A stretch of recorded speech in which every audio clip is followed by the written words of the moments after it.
So, question from the Design Squad community. I'm working as a designer supporting a mobile team at a web-first company. Our product manager is an entry-level PM who transitioned. He has no formal product or user-centered training, and it really shows. However, he has experience with a product. Our projects turn out to be parity projects to copy functionality on the web platform to our native app. And so a majority of Discover and UX work is nearly done by the time we get the project. This feels like it's hurting my career as I barely do any mobile first UX work. I also feel I am getting zero support from a PM who is disorganized, inexperienced and lazy. I used to do a lot of PM work to keep the team on track, but it's burning me out. Any thoughts or advice? Is it time to move jobs? Which is another issue, as I have not been gaining real experience in UX by drawing boxes. I've been more correlating and training the PM in user-centered outcomes. So let's unpack it right away.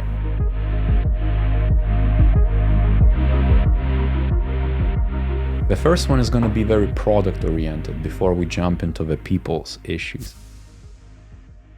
It sounds like you have a product already. Now the decision from a business side or strategy side was made to also transition into a different channel, like a phone, let's say, to create a native app. To reach the parity is inevitable and is necessary to look into. However, what the blind spot here is to me, or what I read into it, was that you're not looking long-term enough, which might frustrate you, but also could frustrate the actual PM. Therefore, you need to work together, or you need to propose the ways of that product team to actually think way ahead, to think of what the actual experience, doesn't matter what channel you're going to do, is going to look like in the next couple of years. Then work backwards to that parity. And, on a tactical terms, the actual product on a mobile phone naturally is going to look very differently than on a web app, and it should. The parity there then is going to be a bit skewed. You're going to need to do, second thing, is to form a very close partnership with the actual PM. I cannot overemphasize this enough. It doesn't matter how lazy, incompetent they are, or they appear like they don't care about users. They do, naturally, at least to some extent. Now you need to go and figure out how to make them care just a little bit more so they can get out of that shell or being locked in on this objective to deliver the parity of the mobile app. It's your responsibility to make them care, to educate, to make them learn, to again form shared appreciation of what you're trying to do, at the minimum for the goals, for the vision, for the design principles themselves, so that the decisions are at least a bit positive, and together you can agree on something. You don't have to agree on everything, and you'll never agree on everything. That's the point of it, that two minds come together. Instead of A and B, you come up with a C, which should be better for the business and the user and the technology evolution. Stakeholder management and partnership building is extremely important here. There is a notion here and a sentiment that the person thinks that they can move to a next position and maybe it's time. It doesn't sound like it's time to me.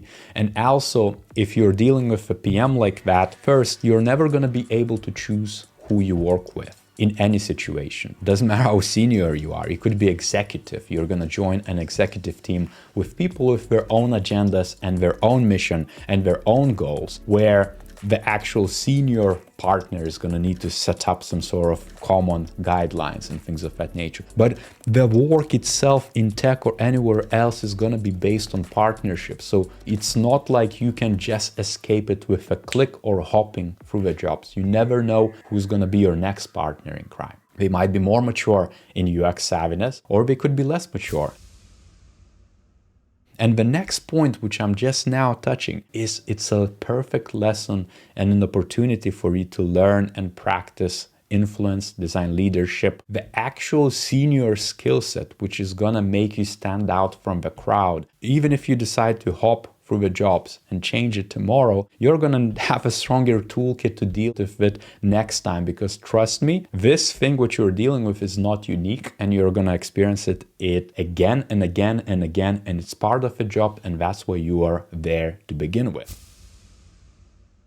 And every single thing I really try to advise designers is to think about growth and not limit yourself because of someone else's limited views. Perhaps they're inexperienced, perhaps they're incompetent. It's not really up to you to judge or decide their fate. You need to decide on your own fate and where you are headed. I see a lot of opportunities again to learn from this case and to make better decisions in the long term so that you can improve yourself and you progress your career because you're going to become such an effective UXer. But the long term is also going to benefit your thinking and tactical decisions today. The perspective in every single situation, however difficult, the interpersonal dynamics. If you are able to breathe in and reflect and not let this overwhelm or your ego take over and be defensive, you're gonna make such a better decisions for yourself and everyone else around you by default. It's a granted thing. So that discipline to actually think about that, hey, maybe this fight is not worth fighting. Maybe we need to carry on, but be more proactive towards the future, therefore we can make better decisions today, is a very valuable perspective which everybody can gain, but you in particular in this specific situation. Again, this is going to apply to so many people watching, I can guarantee this already, because it's such a typical set of problems.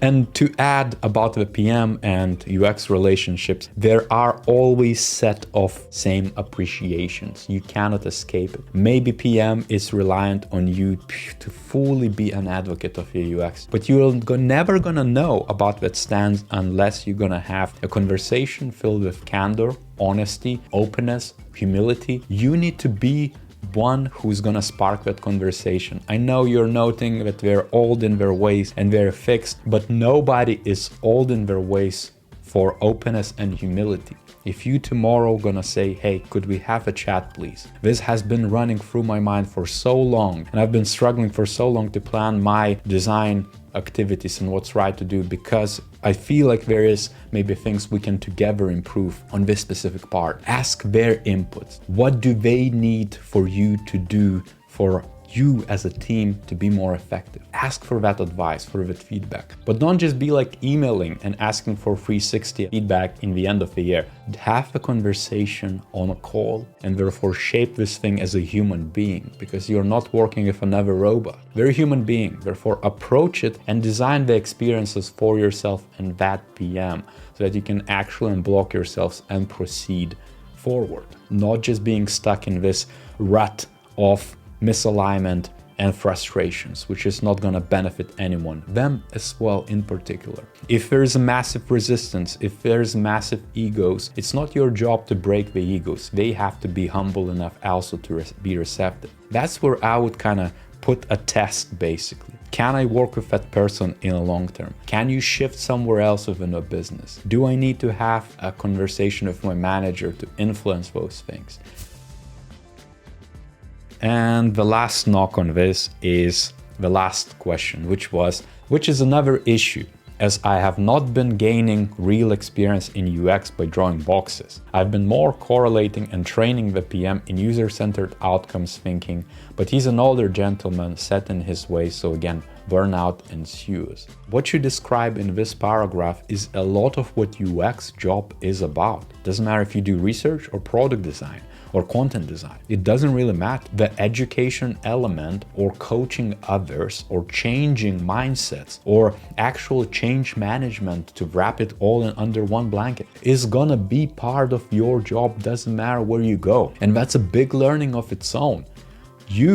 If you are successful, or even if you're gonna be learning from it, gonna have a big bullet point, and I hope you're gonna do that, to add to your resume after you're done with this position that you actually did this. This is beyond of what's expected of you. Sometimes it is, but depends on your level. I presume you're like midweight senior, right? That's one of those things to call out, that the environment was challenging, but hey, you did it anyways. You were resilient enough and you actually defined some things which made you work better outcomes, better outputs, everything in between. You basically did something about it. Now, a lot of the work also in UX is gonna be about drawing boxes if the work is UI heavy, but it's also up to you to orchestrate, push and pull where appropriate and necessary to come up with better solutions. Maybe more research is needed to be done. If there's that parity discussion and you know that the actual interaction should look very differently,